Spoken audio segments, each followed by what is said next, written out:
face aux réactions négatives, mais toutefois méritées, j'ai pris la décision de refaire totalement la bande-son de ma vidéo, sur le hameau de Dormillouz. Dormillouz est l'un des 13 hameaux de la commune de Fressinière, dans les Hautes-Alpes. C'est aujourd'hui l'unique lieu habité de façon permanente de la zone centrale du parc national des Écrins. Le hameau de Dormillouz est situé au fond de la vallée de Fressinière, au-dessus du parking, à une altitude moyenne de 1727 mètres. Situation géographique. Dormillouz est situé sur le verrou glaciaire, qui sépare la haute vallée de la Biesse, de la basse vallée de Fressinière. Les anciens avaient choisi cet emplacement, car il était protégé des avalanches par le plateau des Clos, situé 500 mètres au-dessus, qui détournait les coulées de neige. Cette protection n'était cependant pas totale, car au cours de l'histoire, il n'est pas rare que des maisons aient été ensevelies par la neige, notamment aux Esclayers.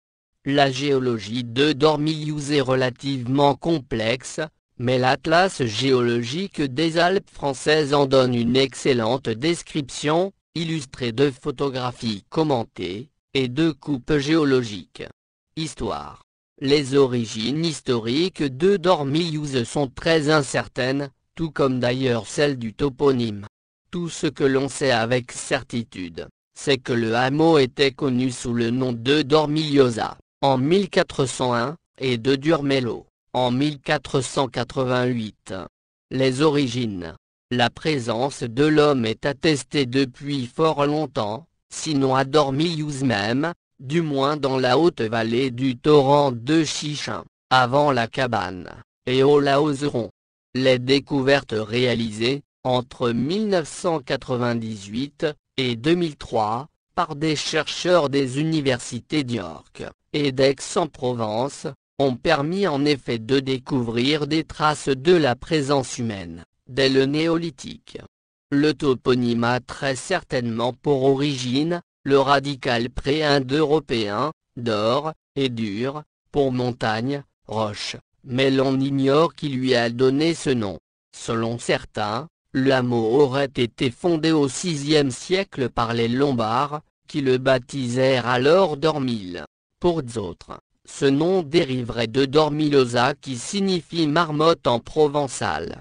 Aucune preuve écrite ne permet d'attester de la présence des Lombards à Dormillouz, mais, quand on sait le nombre de fois qu'ils sont passés dans la région, on ne peut la rejeter a priori. Cette thèse paraît cependant peu crédible, car si l'on devait déduire du toponyme l'identité du fondateur, il faudrait alors admettre que les Lombards ont baptisé bien d'autres lieux. On rencontre en effet le nom Dormillouz ailleurs, dans la Valouise, pic de Dormillouz, près de Barcelonnette, batterie de Dormillouz, à Le Laoz et Ubaye, près de Chamonix, crête de Dormillouz, et même en Italie, dans la vallée d'Isusa, Cima Dormillouz. Quant à une dérivation du mot provençal Dormillosa, cette hypothèse n'est pas non plus impossible quand on connaît l'abondance de ce sympathique rongeur à Dormillouz. Mais, dans ce cas, il n'est pas interdit de penser que, marmotte ne se disant pas Dormillosa, mais muret en patois en brunais, la personne ayant donné ce nom au lieu-dit soit un berger provençal, les bergers de Provence étant nombreux depuis fort longtemps, à faire transhumer leurs troupeaux sur les pâturages d'altitude de la vallée. Le Moyen-Âge. L'histoire de Dormillouz, comme celle de Fressinière, est presque essentiellement liée à la présence des Vaudois, et des Protestants, qui ont trouvé en ce lieu escarpé, un abri quasi inexpugnable. En raison de sa situation isolée, Dormillouz a de tout temps servi de refuge aux persécutés et autres hérétiques.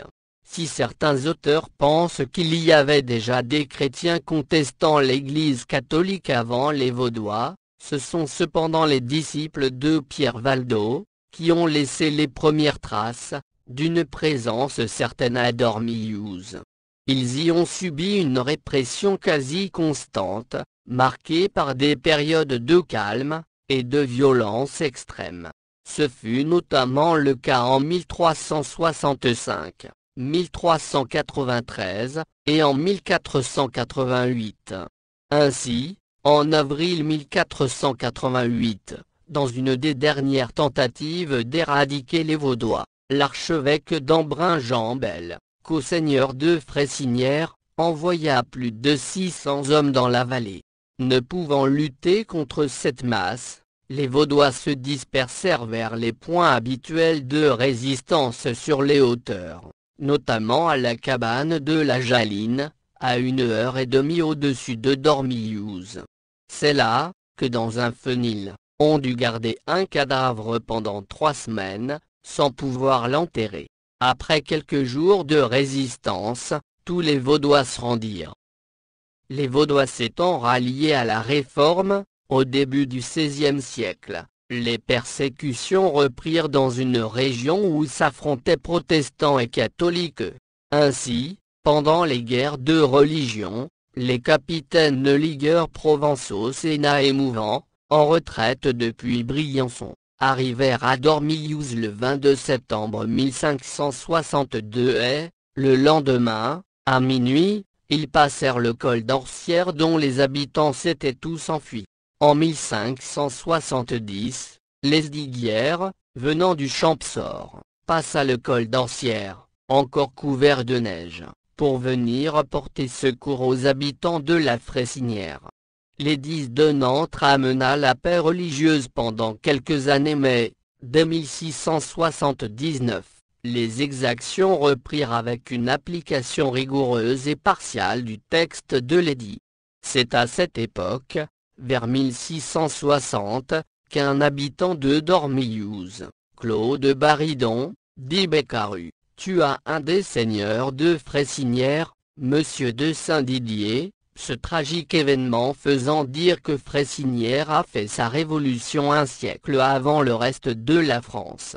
En effet, Monsieur de Saint-Didier ayant accaparé par faux témoignage la quasi-totalité des alpages de Val-Haute, privant ainsi les habitants de Fressinière d'une part essentielle de leurs ressources en herbage, plusieurs habitants décidèrent de lui donner une leçon, voire de l'éliminer. S'étant postés, sur le chemin de Val-Haute, derrière un gros mélèze et une grosse pierre, près du ravin de l'Eissarène, ils attendirent de voir arriver la bande du seigneur pour leur tirer dessus. Des coups de feu éclatèrent, un homme de la suite du seigneur fut tué, le seigneur lui-même tombant de son cheval, la jambe cassée. Les agresseurs se précipitèrent alors sur lui remplirent la bouche de terre en la tassant avec le canon de leur fusil, et en lui disant « Tu en veux de la terre, en voilà ». Beccaru descendit par Champcella pour dépister les recherches, alla se montrer à Saint-Crépin puis revint à Dormillouz où il se tint caché. Malgré cela il fut arrêté par la maréchaussée et, alors qu'il le descendait dans la vallée, il se précipita dans les rochers au niveau de la cascade. Amené à Grenoble, il y fut jugé et condamné à mort. En 1685, le culte réformé ayant été interdit après la révocation de l'édit de Nantes, le temple de Dormillouz fut détruit et le culte protestant interdit. Plusieurs habitants quittèrent alors l'hameau, et émigrèrent en Suisse ou en Allemagne. Une jeune fille du hameau partit même seule, avec des Cévenols qui faisaient étape à Dormillouz, sur le chemin de l'exil à Berlin. On ne peut quitter cette sombre période de l'histoire, sans citer cette anecdote maintes fois rapportée, cette dragon qui montait un soir dans l'obscurité à Dormillouz, entendirent une voix prononcée à plusieurs reprises en patois, « Ils sont 7. Ils sont 7. » Se croyant découverts, ils rebroussèrent rapidement chemin et regagnèrent la vallée. Or, comme ce soir-là il n'y avait personne sur le chemin ou pour surveiller les approches du village, les habitants pensèrent que les dragons avaient tout simplement entendu une brebis enrhumée qui éternuait. Après la mort de Louis XIV, les persécutions violentes cessèrent progressivement, mais pas les mesures d'intimidation et les tentatives, forcées ou non, de conversion des protestants. Ainsi, en 1756, alors qu'il n'y avait aucune famille catholique à Dormillouz, l'archevêque d'Embrun, Monseigneur Bernardin Fouquet, y fit-il édifier une chapelle et un presbytère. Inauguré le 5 août 1758, et dédiée sous le vocable de Notre-Dame-des-Neiges, la chapelle utilisait la cloche de l'ancien temple protestant, qui fut alors baptisé Sainte-Marie. Une plaque en fonte placée près de l'âtre de la cuisine, avec des fleurs de lys et les armoiries du pape, portait le millésime 1745. Le chapitre d'Embrun y a entretenu un prêtre pendant une vingtaine d'années, mais il fut obligé d'avoir un domestique, pour servir la messe puisque personne ne voulait se faire catholique.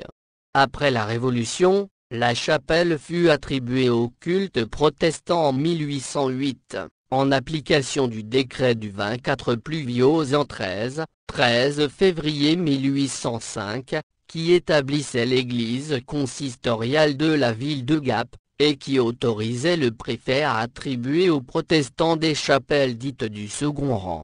Cette décision ayant certainement entraîné une protestation de l'évêque de Gap, au motif que cette décision avait été favorisée par le maire, et l'adjoint de Fressinière qui étaient tous deux protestants. Le préfet Charles-François de la Doucette lui répondit qu'ils étaient étrangers à la cession de la chapelle, et qu'ils n'avaient agi qu'en application du décret de Pluviôse.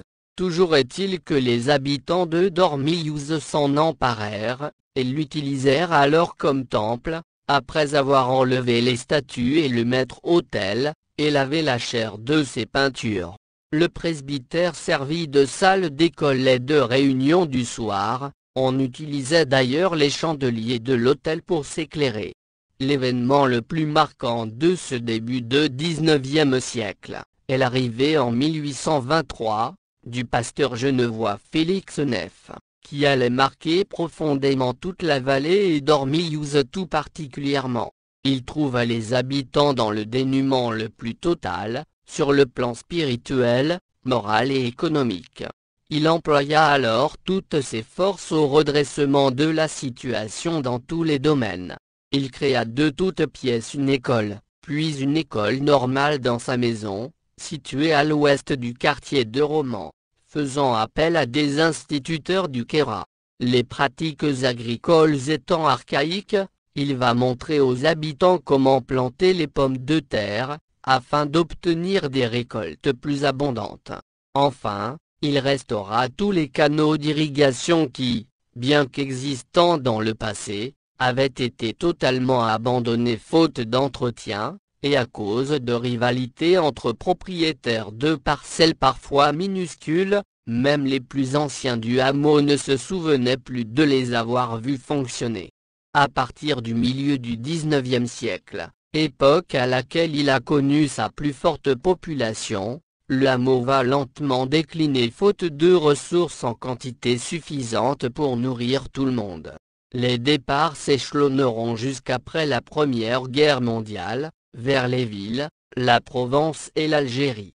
20 familles de Dormillouz ont en effet acheté des lots de colonisation dans des villages à majorité protestante, créés dans le département d'Oran, aux Trois Marabouts, 10 familles, en 1888, puis surtout en octobre 1890, à Guiard, 20 familles, et enfin, en 1919 et 1922, à Ténézéra, au sud de Sidi Bel Abbès.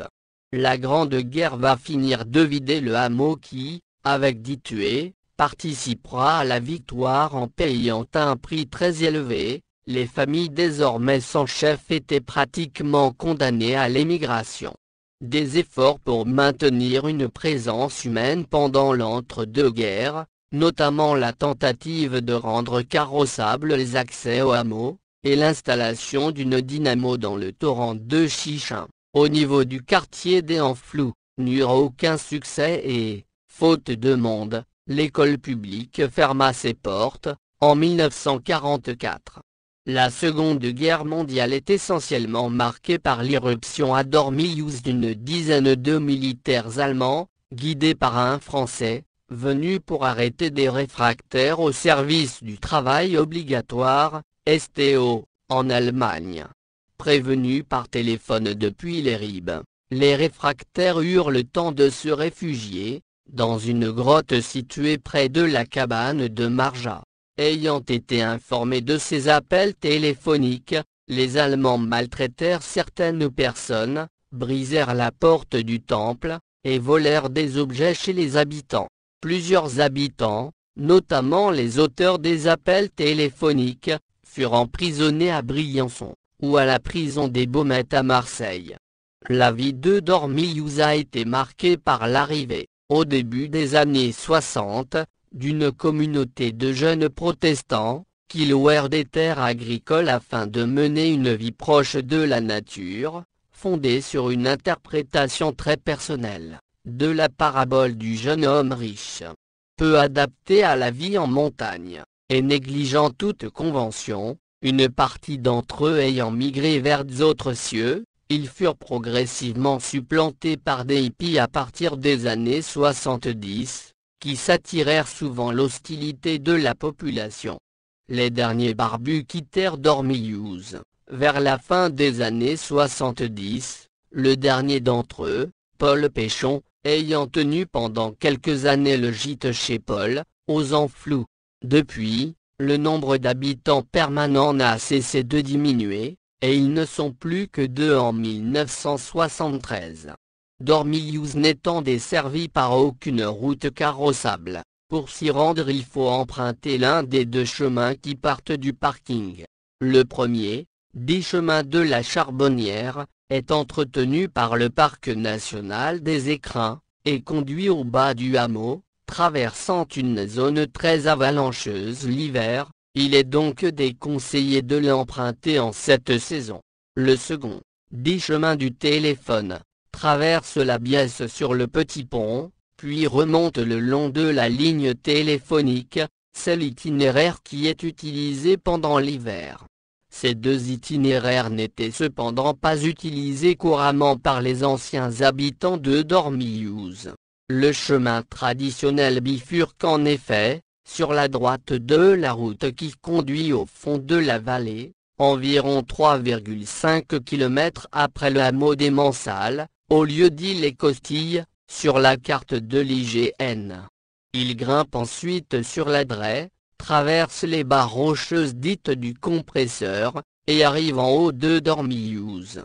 Bien qu'il ne traverse pas de couloir d'avalanche, ce chemin n'est cependant pas facile en toute saison, car il passe sous la cascade de la Pisse, qui est glacée pendant l'hiver. Autrefois, les habitants de Dormillouz y jetaient des branches afin de ne pas glisser sur la glace. Il existe enfin 2 itinéraires possibles, pour venir à Dormillouz depuis la vallée. Le premier part du hameau des Violins, monte vers les chalets de Lago, puis emprunte approximativement le chemin de randonnée, qui aboutit au centre de Romans. Le deuxième, qui passe encore plus haut, n'est quasiment plus marqué dans le paysage actuel, traverse le vallon de la Pisse, et rejoint le chemin qui depuis le lieu-dit charnière, ramène sur le chemin précédent, un peu avant Romans. En 1928, par suite de pluies torrentielles, tout le fond de la vallée avait été inondé par la Biesse qui, abandonnant son lit naturel pour emprunter de nouveaux méandres, avait coupé la route en de nombreux endroits. Les autorités décidèrent alors de construire une route carrossable jusqu'à Dormillouz, en suivant la voie traditionnelle, et les travaux commencèrent en 1930. En raison de nombreuses difficultés techniques, les travaux furent rapidement arrêtés pour ne reprendre qu'en 1938, la guerre y mettant une fin définitive. Ces travaux avaient cependant bien avancé, avec la construction de murs de soutènement dans les virages, et le creusement d'une corniche, au niveau de la cascade, Plusieurs voitures purent même emprunter la route jusqu'au lieu-dit La Membrière, juste après la cascade. Après-guerre, le projet n'eut pas de suite, la situation économique ne justifiant plus d'investir dans la construction d'une route, pour desservir un hameau quasiment abandonné.